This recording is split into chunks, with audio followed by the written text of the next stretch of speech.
Welcome to Man Does Tech, where I solve the problems you didn't even know you had.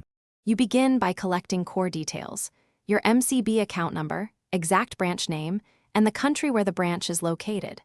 Once done, decide the currency and transfer type because SWIFT codes can vary by currency corridors. Make sure to have a valid ID and a recent bank statement visible. Banks sometimes require proof.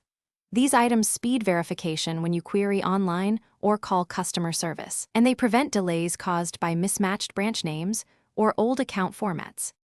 You now locate the SWIFT code.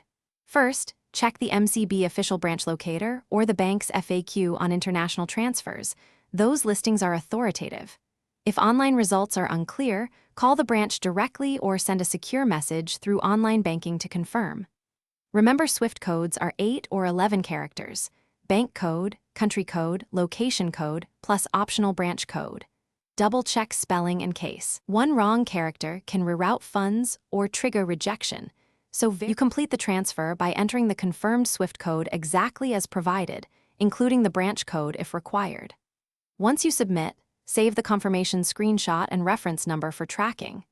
If the transfer stalls or is rejected, immediately recheck the SWIFT, the beneficiary account or IBAN, and any intermediary bank details. If discrepancies remain, contact MCB support with your confirmation and reference. They can trace the payment. A single character error is the most common cause, so always compare twice. Thanks for watching. If you found this helpful, don't forget to like and subscribe.